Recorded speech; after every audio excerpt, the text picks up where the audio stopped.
السلام علیکم ناظرین، میں ہوں آپ کا میزبان سمیع ابراہیم۔ آئیے ایک نظر پہلے ٹاپ سٹوریز پر۔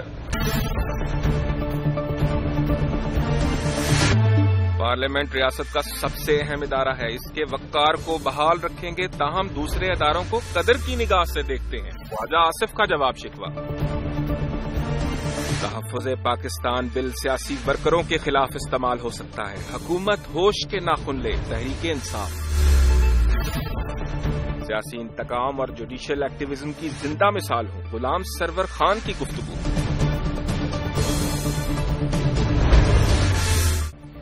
آرمی چیف راحیل شریف نے کل یہ کہا تھا کہ پاکستانی فوج اپنے ادارے کا تحفظ کرنا جانتی ہے، تمام دوسرے اداروں کو قدر کی نگاہ سے دیکھتی ہے اور آرمی پر بے جا تنقید جائز نہیں۔ آج خواجہ آصف کا کہنا ہے کہ پارلیمان ریاست کا اہم ترین ستون ہے اور پارلیمان کا جو وقار ہے، اس کی جو عزت ہے، اس کو بھی پرزرو کیا جائے گا، لیکن ہم دوسرے تمام اداروں کو قدر کی نگاہ سے دیکھتے ہیں۔ اب اس میں کوئی شبہ نہیں رہا کہ ایک پاکستان کی اس وقت جو عسکری قیادت ہے اور پاکستان کی سیاسی قیادت ایک پیج پر نہیں ہے، بہت سارے ایشوز پر، اور بیان بازی کا یہ جو سلسلہ ہے اس نے ایک عجیب سی اسپیکولیشن کو جنم دیا ہے۔ آج اس ساری صورتحال پر کیا ہوں گے پاکستان میں سول اور ملٹری ریلیشن شپ فیوچر میں، اور یہ جو ساری خرابی ہمیں نظر آ رہی ہے یہ کہاں سے آئی، کیا اس کا امپیکٹ ہوگا، اس پر ہم بات کریں گے۔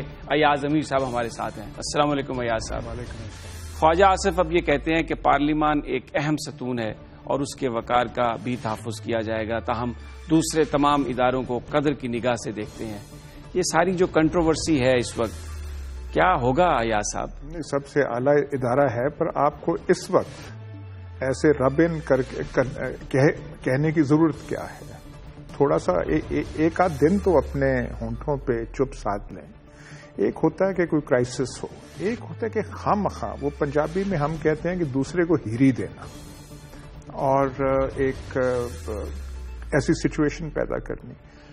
یہ پہلے بھی نون کی تاریخ میں ایسے جنگجوانہ قسم کی کاؤبوائے ایڈونچرزم پہلے بھی ہوئی ہے، لیکن میرا نہیں خیال تھا کہ اتنی جلدی اس وقت اس نہج پہ ایک دم چیزیں پہنچ جائیں گی۔ ان کا اپوائنٹ کیا ہوا، سلیکٹ کیا ہوا آرمی چیف ہے، شریف آدمی ہے، نام بھی شریف ہے، وہ کچھ اس نے ابھی تک کوئی ایسی چیز نہیں کی ہے، لیکن آپ نے جو درپردہ چیزیں ہیں وہ تو ایک طرف، لیکن یہ جو خواجہ سعد رفیع، خواجہ آصف کے بیانات ہیں، خواجہ آصف ڈیفنس منسٹر بھی ہیں، مطلب ہے کہ آپ تو آرمڈ فورسز کے نمائندے ہیں، آپ تو ان کے کنسرنز، ان کی چیزیں، ان کے جو ذہن میں جو بھی ریزرویشن، ان کے آپ ترجمان ہیں۔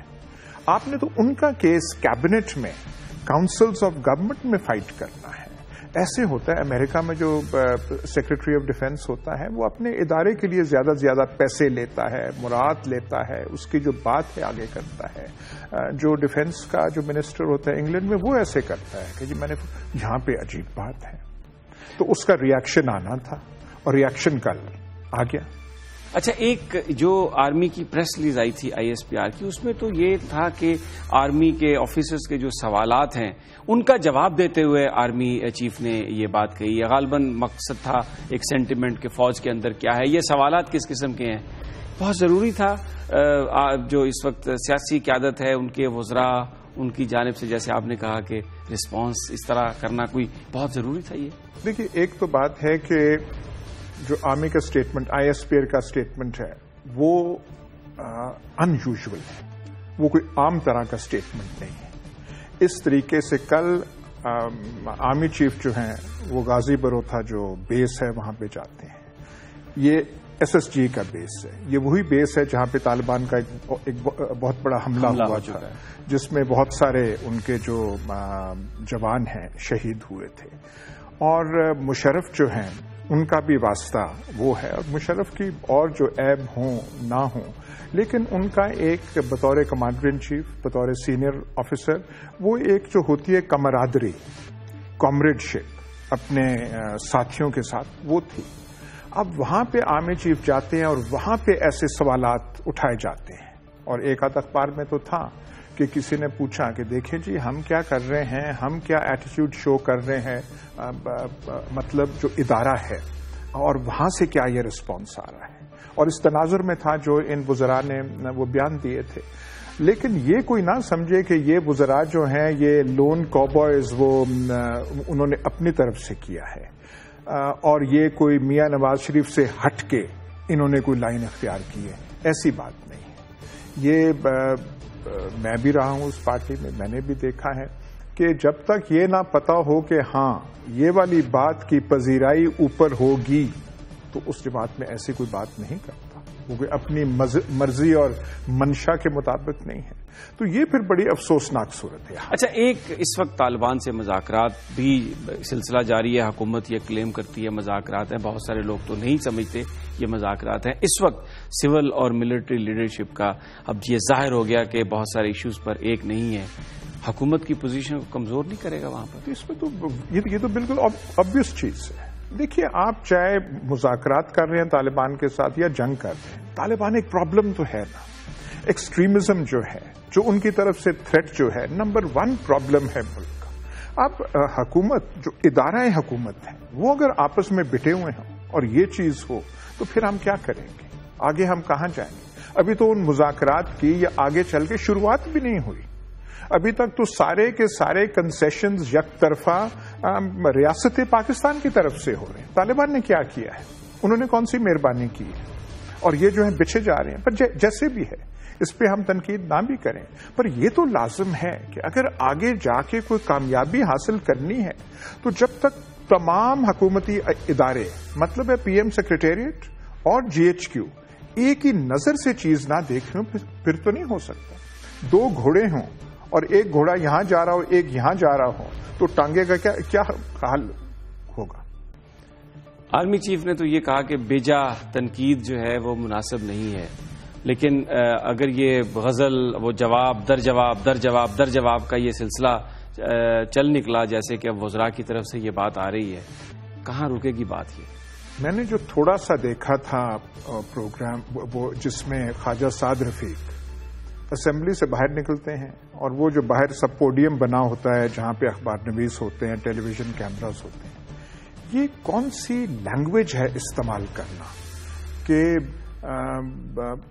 اس کا کیا کہتے ہیں، کچھ وہ کریج دکھائے، ہمت دکھائے، باہر آئے، ہمت دکھائے. کچھ ان کا وہ جملہ کچھ اور تھا، پتہ نہیں کس کا پتر بنے، ایسی چیز تھی کہ اپنے کو ہمت دکھائے. کیوں وہ وہاں پہ چھپا ہوا ہے؟ بھائی آپ نے کوئی چیز کرنی بھی ہے تو ایسے للکرے مارنے کی کیا ضرورت ہے؟ جہاں ہمارے دیہات میں، ہماری رورل سوسائٹی میں، اب بھی یہ ہمارا رورل ملک ہے، جس نے کرنا ہوتا ہے وہ کرتا ہے. جو بڑکے مارتے ہیں وہ بڑکے مار کے آپ آگے نہیں جا سکتے. وہ تو اس کو آپ یہ کہتے ہیں یا تو آپ کی کمزوری کی نشانی ہے یا آپ کا حوصلہ کم ہے کہ آپ کر رہے ہیں. اور جو کرنے والے ہوتے ہیں یہاں چپ سادھتے ہیں اور کرتے ہیں کچھ. بہت بہت شکریہ ایاز امیر صاحب، جو کہہ رہے ہیں کہ اس وقت جو صورتحال ہے، جو اس وقت ملک کی صورتحال ہے، اس میں یہ جو غیر ضروری بیانات تھے وزراء کے، یقیناً انہوں نے ایک ماحول بنایا ہے، ایسا ماحول بنایا ہے جس کا پاکستان کو کسی بھی حوالے سے کوئی فائدہ نہیں پہنچے گا. اہم بات ہے. یہاں پر ہم لیتے ہیں ایک بریک، اور بریک کے بعد ہم بات کریں گے جنرل ریٹائرڈ حمید گل سے، اور ان سے جاننے کی کوشش کریں گے کہ اس ساری صورتحال پر اب ملٹری کا کیا پرسپیکٹو ہے. یہ جو ڈیولپمنٹ ہے، خواجہ صاحب کا جو بیان ہے، خواجہ آصف کا جو بیان ہے، اس پر بات کریں گے جنرل حمید گل کے ساتھ، لیکن ایک مختصر بریک کے بعد.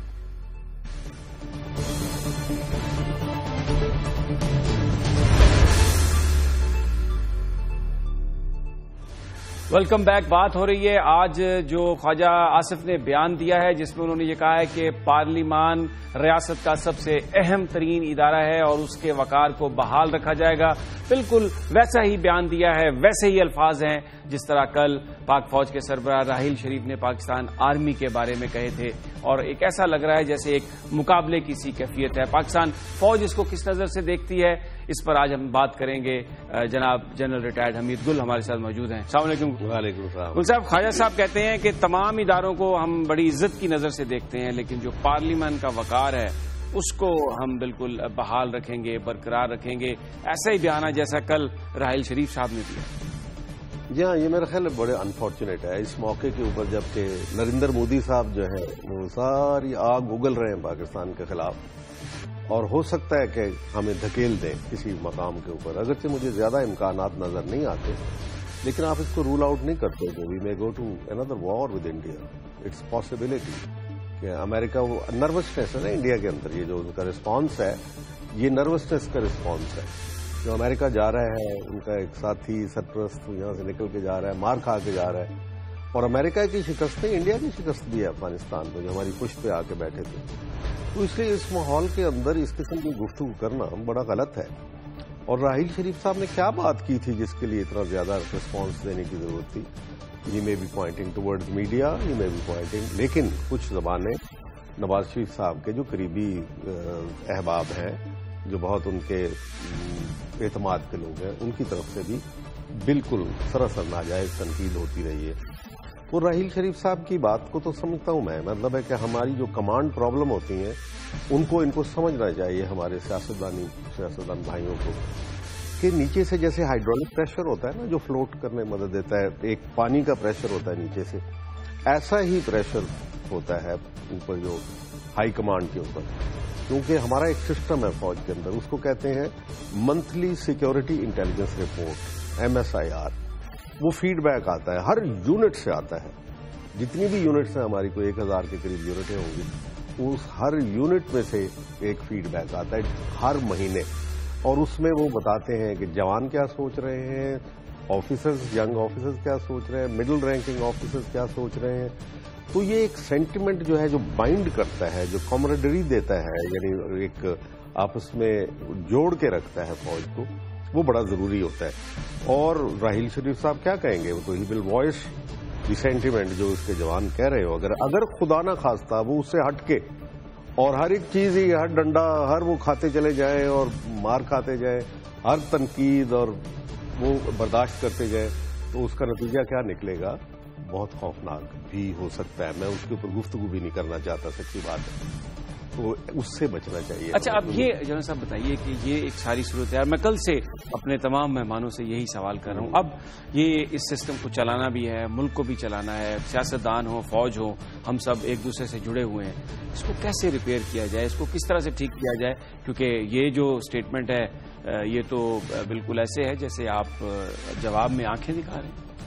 ہاں، یہ جو بہت ہی انفارچونیٹ جو خواجہ صاحب نے کی ہے، محترم آدمی ہے ہمارے. ان کے والد صاحب کے ساتھ تو میرے تعلقات تھے. 65 وار میں سیال کوٹ میں تھا، اور خواجہ صاحب جیسا آدمی میں نے پالیٹیشین نہیں دیکھا. بہت ہی زبردست انسان تھے. لیکن خواجہ صاحب ذرا جذباتی ہو جاتے ہیں، بھڑک اٹھتے ہیں، اور فوج کے خلاف ایک غیر ضروری سینٹیمنٹ رکھتے ہیں. اور بدقسمتی یہ ہے کہ میں نواز شریف صاحب کو بھی جانتا ہوں، ان کے اندر بھی فوج کے خلاف ایک غصہ ہے.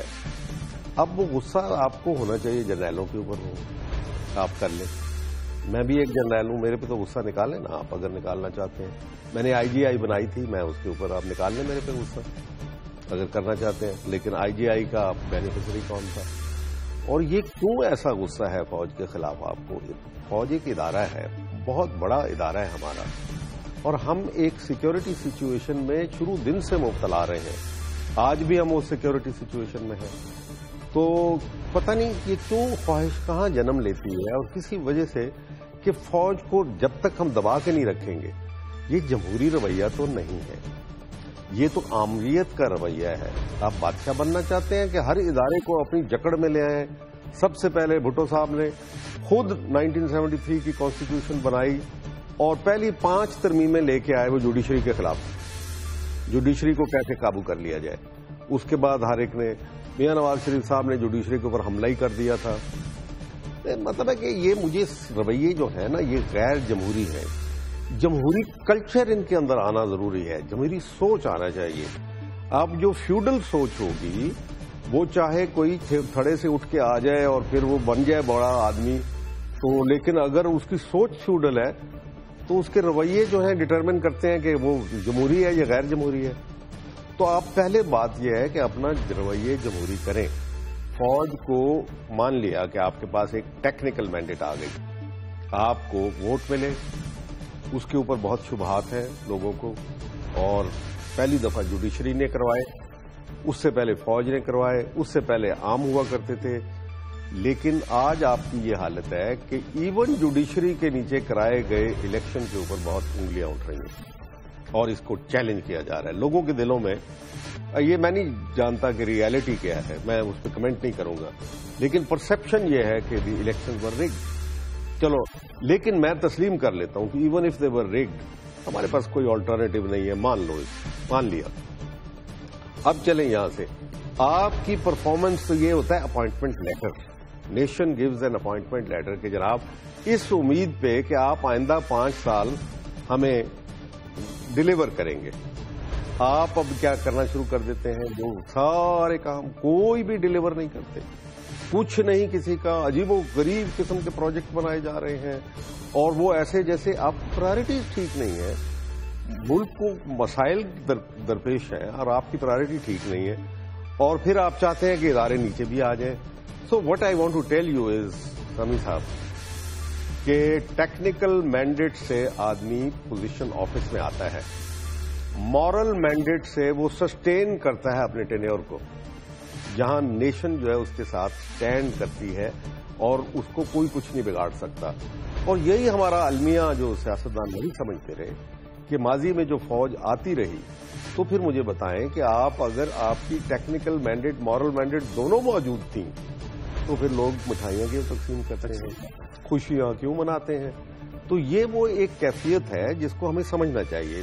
اس کے لیے بڑی دانش اور وزڈم کی ضرورت ہے. اچھا, اس میں نا ایک جو جب آپ مسلم لیگ نون کے یا ایون کئی اس میں دوسری سیاسی جماعتوں کے قائدین بھی شامل ہیں, ان سے بات کرتے ہیں تو وہ کہتے ہیں کہ ہر چیز میں دنیا میں جہاں بھی ڈیموکریسی ہے, جو پولیٹیکل پارٹیز ہیں, جو پولیٹیکل لوگ ہیں, ان کا لیڈ رول ہوتا ہے, لیکن ہمارے ہاں یہ ہے کہ اگر جمہوریت آ بھی جاتی ہے تو اس کو ایکسیپٹ نہیں کیا جاتا, اور پھر اس کا جو مینڈیٹ ہے مختلف ہیلے بہانے ڈھونڈ کر اس کو سیبوٹاج کیا جاتا ہے. اور اس وقت بھی بہت سارے لوگ اس وقت جو حکومتی پارٹی کا حصہ ہیں آف دا ریکارڈ کنورسیشن میں وہ اس قسم کی باتیں کرتے ہیں. نہیں دیکھیں, بات سے میں ایک مثال لے لیتا ہوں کہ کشمیر کے اوپر میاں صاحب نے ایک بیان دیا, کرن تھاپڑ صاحب کو کہا, پھر اس کے بعد وہ بھی تنقید ہوئی کہ بھئی یہ کہا آپ قائد اعظم کی جو ٹو نیشن تھیری آپ اس کو فلاؤٹ کر رہے ہیں, اسی کے خلاف جا رہے ہیں کہ ہم آلو گوشت کھاتے ہیں, تم بھی آلو گوشت کھاتے ہو. یہ کیا ہے؟ قائد اعظم نے کہا تھا اب یہ بتائے نا کہ ہم گائے کھاتے ہیں, تم بھی گائے کھاتے ہو؟ تو نہیں کھاتے. ظاہر ہے ابھی تو نریندر مودی نے کہہ دیا کہ گائے کی ذبیحہ بند ہو جائے گا پورے ملک میں. تو اب مسئلہ یہ ہے کہ کشمیر کا انہوں نے ایک بات کی کہ مجھے مینڈیٹ ملا انڈیا کے ساتھ دوستی کا. کس نے مینڈیٹ دیا؟ کبھی آپ یہ لے کے آئے معاملہ؟ آپ نے کبھی ووٹرز کو یہ بتایا کہ I am going to sell Kashmir for trade? اب یہاں پہ جو اسٹریٹجک نوعیت کی چیزیں ہیں جس کو ہم کور انٹرسٹ کہتے ہیں, جب کور انٹرسٹ کے اوپر کمپرومائز کریں گے تو پھر یہ آئی ٹیل یو کہ فوج کچھ نہیں کر سکتی, بزور بازو کچھ نہیں کر سکتی اگر عوام اس کا ساتھ نہ دے دیں, اور عوام ساتھ دے دیتے ہیں. تو اس کی وجہ سے اس چیز کو ہمارے سیاستدانوں کو سمجھنا چاہیے. اور پھر میاں صاحب جو ہے اتنے بڑے بڑے پروجیکٹ تو لانچ کر رہے ہیں, لیکن اب ایک اور مسئلہ پیدا ہو گیا.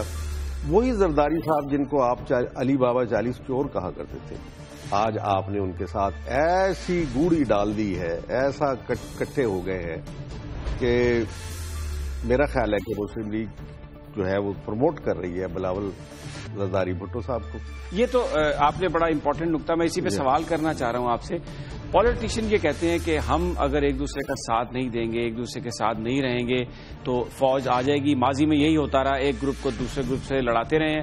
اب جو سیاسی جماعتیں ہیں ان کا کوئی بھی دھڑا ہے, کوئی بھی قبیلہ ہے, کوئی بھی فرقہ ہے, وہ آپس میں نہیں لڑیں گے. اور شاید یہی وجہ ہے کہ آج جو خواجہ صاحب کی بھی اسٹیٹمنٹ جو آئی کہ ہم سینکٹریٹی جو ہے اور وقار اس کا چلے, آپ جتنی مرضی سیاسی جماعتیں جمع کر لیں, اگر اپوزیشن نہیں ہوگی, اپوزیشن روکے گی نہیں, تو اپوزیشن تو اسینشیل پارٹ آف ڈیموکریسی ہوتا ہے. روکو اور ٹوکو آپ چیک کرتے ہیں, because you are government in being, آئندہ آپ بنیں گے.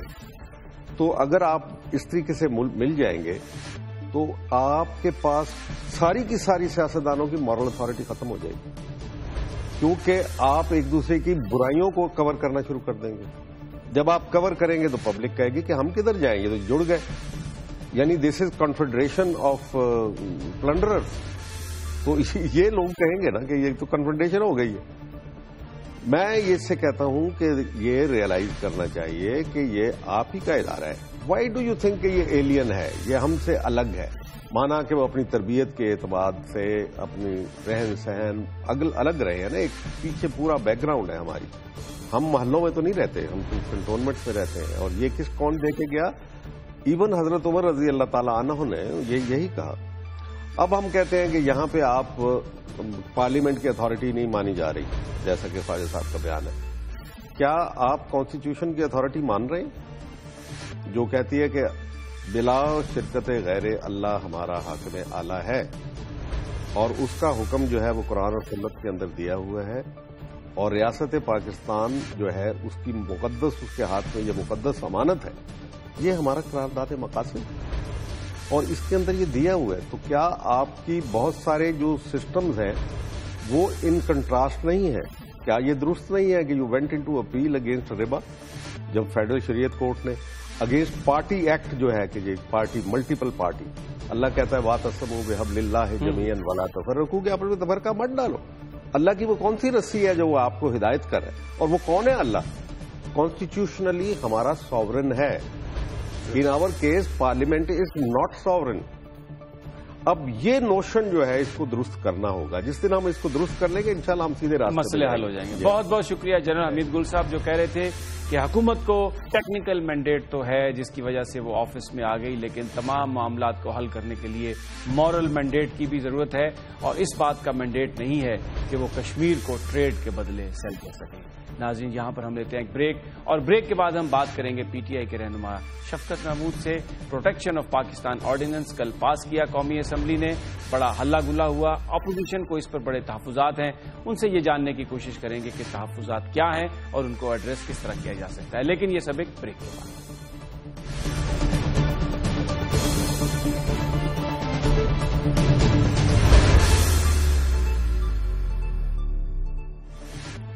کل قومی اسمبلی میں پروٹیکشن آف پاکستان آرڈیننس کو منظور کر لیا گیا. اس پر اپوزیشن نے بڑا شدید احتجاج کیا اور کہا کہ اس سے اس بات کا خدشہ ہے کہ شاید بے گناہ افراد کو بھی پکڑا جائے گا, شاید پولیٹیکل وکٹمائزیشن بھی کی جائے گی. جو بڑے بڑے چیدہ اس کے فیچرز ہیں ان میں سے ایک یہ ہے کہ خصوصی عدالتیں قائم ہوں گی, بڑی تیز سماعت کی جائے گی دہشت گردی کے مقدمات کی, اور پھر سپریم کورٹ میں بھی اپیل دائر کی جا سکے گی. 15 دن کے اندر اندر اس کا فیصلہ بھی کر دیا جائے گا.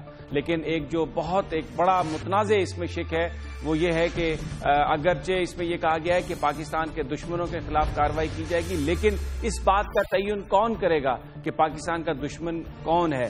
یہیں پر خدشہ ہے سیاسی جماعتوں کو کہ شاید پولیٹیکل وکٹمائزیشن نہ ہو جائے. اس پر تحریک انصاف اور متحدہ نے ایک ہی موقف اختیار کیا, اور یہ خبریں آ رہی ہیں کہ جماعت اسلامی بھی ان کے ساتھ ہے, اور یہ بھی پتہ چل رہا ہے کہ سینٹ میں اس کی منظوری نہیں ہوگی. آج تحریک انصاف کے رہنما جناب شفقت محمود ہمارے ساتھ ہیں, ان سے اسی بل کے حوالے سے بات کریں گے. السلام علیکم شفقت صاحب. بہت کل زیادہ ہلہ گلا ہوا قومی اسمبلی میں, اور جو اپوزیشن کی جماعتیں ہیں انہوں نے بڑا اس پر بھرپور احتجاج کیا. لیکن سوال شفقت صاحب یہ ہے کہ اگر آپ ایسی لیجسلیشن نہیں کرتے جن میں ایجنسیز کو آپ امپاور نہیں کرتے کہ وہ جو مشکوک لوگوں کو گرفتار کر سکے, تو پھر یہ مسنگ پرسن کے کیسز بھی جاری رہیں گے, اور جو دہشت گرد ہیں وہ بھی بالکل وہی پریولیجز انجوائے کریں گے جو کوئی عام آدمی کر رہا ہے. مسئلہ ہمارے ملک میں یہ رہا ہے سنی جی کہ ہم جو نارمل قوانین, normal courts, normal system, normal procedure ہیں وہ تو صحیح ہوتے نہیں ہیں, اور وہ خراب سے خراب تر ہوتے جاتے ہیں. اور بجائے اس کے کہ ان کو ہم بہتر کریں, ہم ایکسٹرا آرڈنری سسٹمز لانے کی کوشش کرتے ہیں, ایکسٹرا آرڈنری پروسیجر لانے کی کوشش کرتے ہیں. جیسے کہ اس سے پہلے اینٹی ٹیررسٹ کورٹ بنے, باقی چیزیں بنی, لیکن اس کا رزلٹ کیا ہوا کہ بجائے اس کے کہ وہ ٹیررزم کم ہوتا ہے, ایکچولی وہی قوانین, وہی لاز جو تھے وہ سیاسی وکٹمائزیشن کے لیے بھی استعمال ہوئے. اب اس میں کوئی شک نہیں ہے کہ پاکستان بہت ہی مشکل صورتحال ہے, اور اس میں ضرورت ہے کہ ہم تھوڑا سا box out of the box سوچیں اور اپنی بہتری کے لیے جو بھی کر سکتے ہیں کریں. لیکن پرابلم یہ ہے کہ ہم کہ ایک تو قوانین ایسے بنائیں کہ جس میں اس چیز کا اختیار ان لوگوں پہ نہ چھوڑ دیا جائے جو انفورس کریں گے کہ پاکستان کا دشمن کون ہے, یہ گولی کے قابل ہے, یہ گولی کے قابل نہیں ہے, اس بندے کو 6-8 مہینے اندر رکھ دو, بغیر کسی ٹرائل کے انویسٹیگیشن کا پروسیجر جو ہے وہ چاہے جیسا مرضی بنا لو. سو ہم نے تو آربٹری جو یوز ہے اس چیز کا خطرناک قوانین کا اس کے بارے میں تحفظات کا اظہار کیا ہے. ہم بھی سمجھتے ہیں کہ پاکستان بڑی مشکل حالات میں ہے, لیکن جن لوگوں نے اس کو امپلیمنٹ کرنا ہے وہاں پہ پرابلم آتا ہے. جب امپلیمنٹیشن ہوگی تو کیا جو بندہ وہاں پہ موجود ہے موقع پہ کیا وہ فیصلہ کر لے گا کہ یہ پاکستان کا دشمن ہے اس کو گولی مار دو؟ اس قسم کا اختیار جو ہے اگر ہم امپلیمنٹیشن سٹیج پہ دیں گے تو یہ ایک بڑی خطرناک چیز ہے. یعنی آپ کہہ رہے ہیں کہ اس سے جو ماورا عدالت قتل کی ایک کمپلینٹ ہے اس میں بھی اضافہ ہو سکتا ہے. کچھ لوگوں کو یہ تعین کیے بغیر بھی کسی غلط فہمی کی بنا پر بھی ان کو نشانہ بنایا جا سکتا ہے. بالکل بنایا جا سکتا ہے. اور جب ہم ایک جمہوریت ہیں اور جب ہم قوانین بنائیں تو ہم قوانین ایسے بنائیں کہ ہم بے گناہ کا دفاع کر سکیں. اگر یہ تعین ہی صحیح نہیں ہوتا کہ کوئی بے گناہ ہے یا نہیں ہے اور اس کے خلاف کارروائی ہو جاتی ہے تو اس سے کوئی بہتری نہیں ہوگی. تو ہمارے تحفظات اس بنیاد پہ نہیں ہے کہ قوانین سخت نہیں ہونے چاہیے. ہماری تو تحفظات اس بنیاد پہ ہیں کہ اس میں اتنی ڈیٹیلز ہے, اینیمی کمبیٹنٹ کون ہوگا, گولی مارنے کا کس خدشہ جو ہے کہ جی یہ خدشہ کہ یہ بندہ میرے پہ حملہ کر دے اس لیے اس کو مار دو, وہ خدشے کا ڈٹرمنیشن کیسے ہوگا. اس کے بعد جو انویسٹیگیشن کا پیریڈ ہے اس کو کون سپروائز کرے گا, کیا ایسا کوئی انڈیپینڈنٹ کمیشن ہوگا جو واقعی سپروائز کر سکے. اس کے بعد ٹرائل جو ہے اس کے اندر جو لوازمات ہیں وہ کیا وہ سارے پورے ہوں گے یا نہیں ہوں گے جو ایک ٹرائل کے ہونے چاہیے.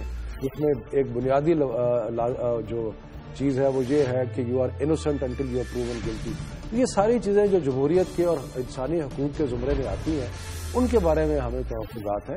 یہ نہیں کہ خدا نہ خواستہ کہ ہم کہتے ہیں کہ دہشت گردی کا مقابلہ کرنے کے لیے ہمارے پاس قانون اور ہتھیار موجود ہیں. شفقت صاحب, آپ کا بالکل جو بھی آپ نے یہ نکات بتائے ہیں بڑے اہم نکات ہیں اور ایسا ہونا چاہیے جیسے آپ کہہ رہے ہیں. لیکن اگر ہم دنیا کے دوسرے ممالک میں دیکھتے ہیں جیسے امریکہ ہے, وہاں پر پیٹریٹ ایکٹ آیا, وہاں پر بھی انہوں نے اختیار دیا اپنی انفورسمنٹ کو, لا انفورسمنٹ کو. وہ انویسٹیگیشن پہ بندوں کو پکڑ بھی سکتے ہیں, غیر معینہ مدت کے لیے حراست میں بھی رکھ سکتے ہیں. سوال یہ ہے کہ اگر آپ یہ کام نہ کریں تو پھر آپ تجویز کیا کرتے ہیں؟ حکومت کس طرح سے اپنے ایجنسیز کو امپاور کرے, ان لوگوں کا مقابلہ پھر کیسے کیا جائے؟ ہمارے پاس اس میں وقت نہیں ہے, لیکن تحریک انصاف نے تفصیلاً امینڈمنٹس اور تبدیلیاں ترامیم پیش کی جن سے قانون قائم رہتا ہے, لیکن وہ تحفظات سیف گارڈز جن کی میں بات کر رہا ہوں وہ بیچ میں آ جاتے ہیں. تو وہ جو سارے سیف گارڈز ہیں, مثال کے طور پہ اینیمی کمبیٹنٹ ہے, اس کو دشمن کون ہے اس کی صحیح تعین کرنا. اسی طرح جو انویسٹیگیشن کا اختیار ہے, جو لیتھل ویپنز کو استعمال کرنے کا اختیار ہے, تو ہم نے بے شمار اس میں ترامیم پیش کی. میں پھر عرض کر رہا ہوں کہ یہ نہیں ہے کہ ہم نہیں چاہتے قوانین سخت ہوں, لیکن ہم یہ چاہتے ہیں کہ ان قوانین کی آڑ میں جن لوگوں نے ان کو انفورس کرنا ہے, ہمارے تاریخ میں ایسے بے شمار واقعات ہیں اور یہ دنیا کی باقی تاریخ میں بھی ہے کہ جہاں جن لوگوں نے انفورس کرنا ہے ان کو انہوں نے مس یوز کیا. میں آپ کو ایک مثال دیتا ہوں. حدود کے قوانین آئے ضیاء کے زمانے میں اور پولیس کو یہ اختیار تھا کہ وہ حد لگائے یا نارمل تعزیر جو ہے وہ لگائے. تو وہ ایک رشوت کا ذریعہ بن گیا, یعنی کہ وہ ڈرایا جاتا تھا لوگوں کو کہ جی آپ پہ حد لگائے یا اور حد لگانے نہ لگانے کے بھی پیسے پولیس لے لیتی. تو جن لوگوں نے امپلیمنٹ کرنا ہے قانون ایسے بننے چاہیے کہ اس کی امپلیمنٹیشن میں یہ نہ ہو کہ رشوت کے اور دروازے کھل جائیں, زیادتیوں کے دروازے کھل جائیں, ظلم کے دروازے کھل جائیں. تو یہ جو ہے نا اس چیز کو روکنا ہے, ورنہ ٹھیک ہے ہمیں قوانین کی ضرورت ہے, سخت قوانین کی ضرورت ہے.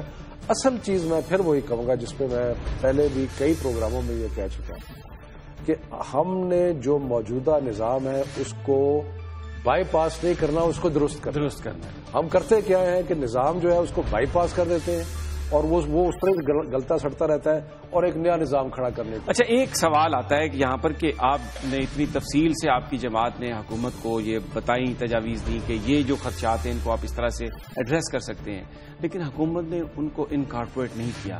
ایک بڑا سوال ہے, پھر کیوں نہیں کیا؟ دیکھیں, میں آپ کو ایک چیز بتاؤں کہ سمی ان جیسے معاملات میں جہاں اتنی بنیادی تبدیلیاں آ رہی ہوں قوانین میں اور اس میں ہیومن رائٹس کا بھی، انسانی حقوق کا بھی بہت سارا ایک پہلو ہو، اس میں بہت ضروری ہوتا ہے کہ براڈ کنسنسس کریٹ کیا جائے، اس میں ساری جماعتوں کو ساتھ لے، کیونکہ ہم سب محب وطن ہیں اور حکومت اگر کوئی اچھا کام کرتی ہے تو ہم اس کو سپورٹ کریں گے۔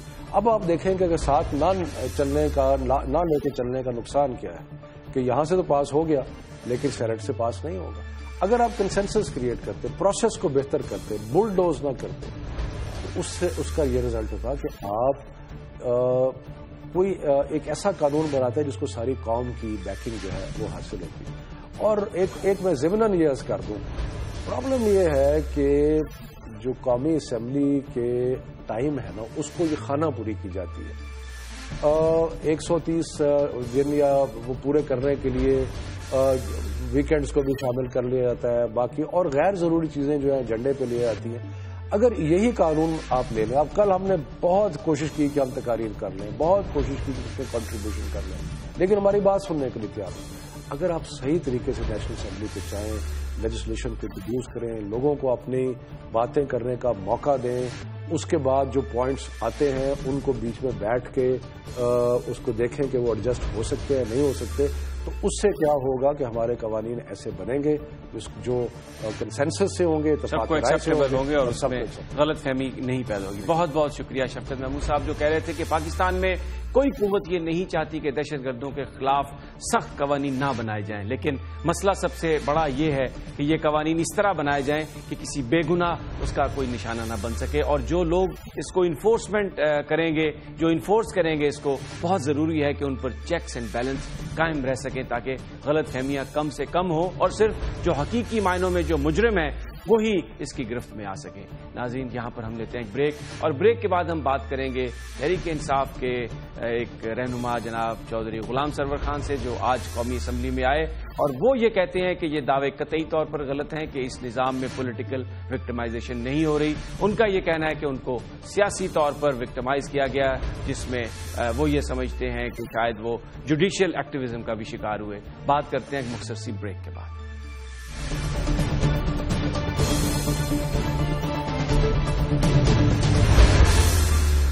حکومت یہ دعویٰ کرتی ہے کہ ملک میں کوئی پولیٹیکل وکٹمائزیشن نہیں ہے، لیکن آج ہمارے ساتھ موجود ہیں تحریک انصاف کے رہنما غلام سرور خان، ٹیکسلا سے رکن ہیں قومی اسمبلی کے، سابق وفاقی وزیر بھی رہے ہیں۔ وہ یہ کہتے ہیں کہ پولیٹیکل وکٹمائزیشن بھی ہے، اور ان کا یہ کہنا ہے کہ وہ ملک میں جو جوڈیشل ایکٹیویزم ہے اس کا بھی وہ شکار ہوئے ہیں۔ السلام علیکم غلام سرور خان صاحب، آج قومی اسمبلی میں پہلا دن تھا، آپ سسپینڈ رہے، آئے وہاں پر آپ نے کچھ تھوڑا سا خطاب بھی کیا، لیکن آپ کو جتنا ٹائم آج وعدہ کیا گیا تھا وہ ڈپٹی اسپیکر صاحب نے نہیں دیا۔ آپ یہ کہتے ہیں کہ آپ پولیٹیکل وکٹمائزیشن اور جوڈیشل ایکٹیویزم کا شکار ہوئے۔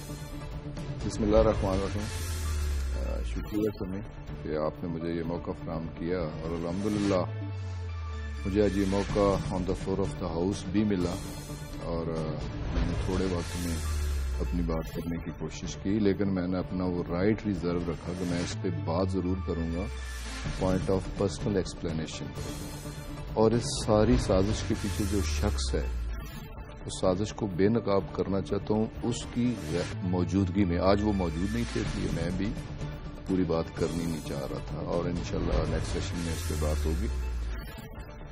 37 سال بعد چیف منسٹر سیکریٹریٹ کی مداخلت پر میرا ڈپلوما کینسل کیا گیا، اس کا باقاعدہ میرے پاس ڈاکومنٹ موجود ہے۔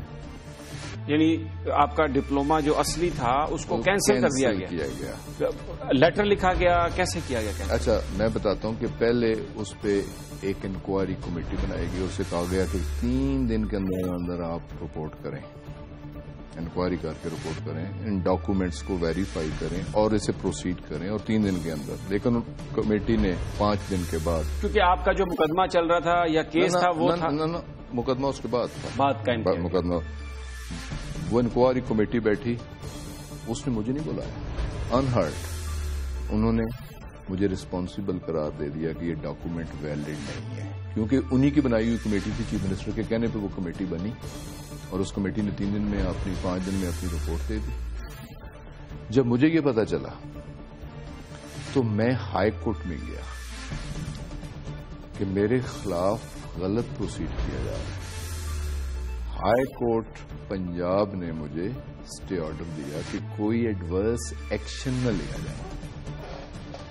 جو سب سے پہلے اسٹیٹ کی مزوری کہ 16 تاریخ کو پیشی ہوئی, میرا وکیل جنرل ایڈجرمنٹ پہ تھا, کورٹ میں حاضر نہیں تھا.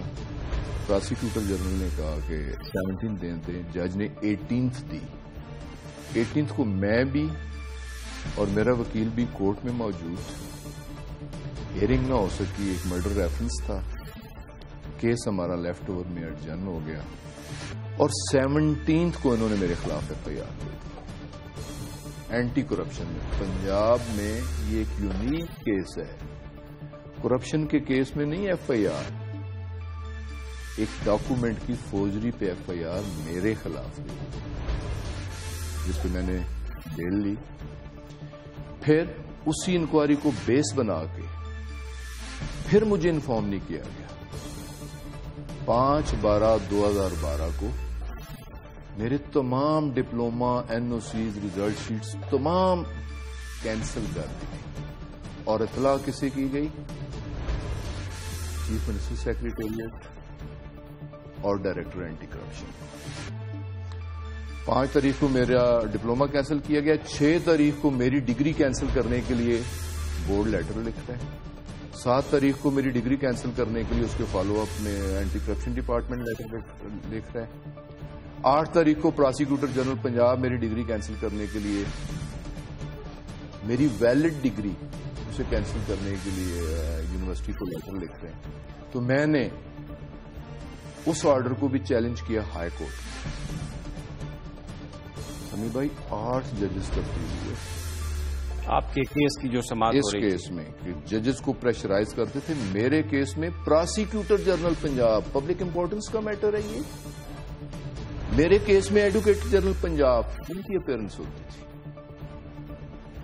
ریکارڈ میں ہے ساری چیزیں, آرڈر شیٹ میں ہے ساری چیزیں. لیکن جو آپ کہہ رہے ہیں کہ ججز کی جو تبدیلی ہے وہ تو کوئی چیف جسٹس صاحب وہ کیس لگاتے ہیں تو ان پہ تو گورنمنٹ کا پریشر. اس پہ میں عرض کرنا یہ چاہ رہا ہوں کہ جب کسی پہ کوئی پریشر آتا ہے یا اس سے کنسلٹ کرنے کی کوشش کی جاتی ہے تو جج اسٹیٹ پہ کہا جاتا ہے ڈیو ٹو پرسنل ریزنس میں یہ کیس نہیں سننا چاہتا.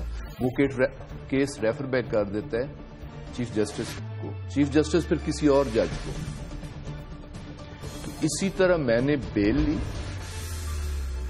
پاکستان میں یہ بھی ایک یونیک کیس ہے اور جج آف ہائی کورٹ نے کہا ہے, کورٹ روم میں بیٹھ کے کہا کہ پاکستان کی جوڈیشل ہسٹری میں یونیک کیس ہے کہ ایک شخص 1 سال اور 6 ماہ سے انٹرم بیل پہ. بہرحال ایک بات تو یہ جو آپ کا ایکسپیرینس ہے بڑا بٹر ایکسپیرینس ہے جس میں بہت ساری باتیں جو آپ کے بقول جس میں سیاسی اثر و رسوخ کو استعمال کیا گیا, لیکن پھر بھی آپ کو ریلیف اسی سپریم کورٹ آف پاکستان نے دیا جہاں سے آپ کو شکایت تھی. الحمدللہ جی, مجھے relief definitely supreme court of Pakistan سے بھی ملا, لیکن اس سے پہلے اتنے پریشرز کے باوجود کہ 8واں جج یہ ججمنٹ لکھتا ہے اور وہ لکھتا ہے as the matter was reopened on the intervention of the principal to chief minister Punjab who needless to mention must have complied with the direction of political hierarchy.